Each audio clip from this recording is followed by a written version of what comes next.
Hi, it's David Gomm again, and last week we showed you how we got our air into our Sandblast cabinet.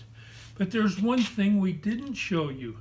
Now, when you get air into your cabinet, you have to have a way to get it out.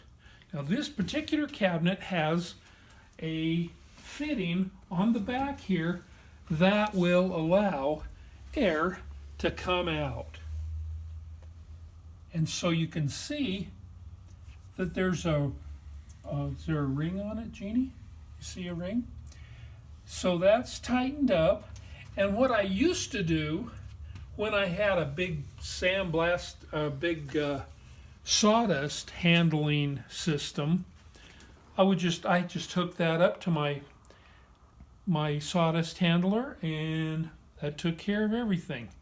Well, when I got rid of it, I needed to do something else, and so I have a hose that comes down, winds around a little bit just because it's longer, and here I've got it hooked up to a vacuum system filter. So I taped that closed so it doesn't come out, and this is just taped around a lot so that the air can get out through that filter. And that's all I need. And so the air comes in through here, circulates around, gets used up, and it goes out that system. Actually, I'll show you what that looks like. See, it's got a little metal port here, and this goes up and out. And there you go. That's what we do. But I thought it would be an important step for you to know about how the system is set up. Okay, so why do we care about that? I mean, you know, the sand's not blowing against you, and you're not actively breathing it, and you know, it's not getting in your eyes or anything. But why do we care if that we don't want to get sand into our lungs? And the reason that we want that is because, well, especially when you're blowing sand, then you can pick up sand particles and you'll breathe them in and they'll stick in your lungs and you'll get silicosis. Silicosis is really dangerous. If it gets into your lungs, then they don't expand and contract properly, and you'll get these little crinkly things, and then the little cells in your lungs won't work properly, and you won't be able to breathe. And there's nothing you can do to get rid of it if you have done that to yourself.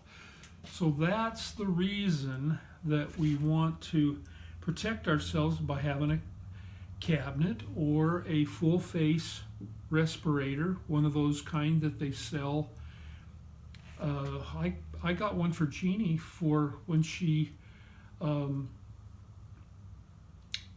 grinds over on the grinder. And you know, when you've got one of those on, it's so tight and it works so well, it captures the breath, and you have to kind of dump it out every once in a while so that it doesn't get full of water.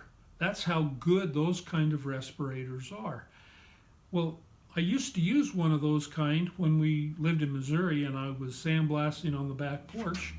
I would wear the respirator, I would put the hood on and the rubber gloves, and I would go out and I would shoot out on that back porch. Well, this is a lot easier, a lot less messy, so that's why we're doing this. Now, I am going to put out another video. I'm not sure how long it'll take me to do it, but I'll be talking about this. This is a pressure pot system, and I'll show you a little bit about how you set one of those up. That's not what we have set up. We don't use it because it was, for me, difficult to control it inside this cabinet. But we'll get to that on another video.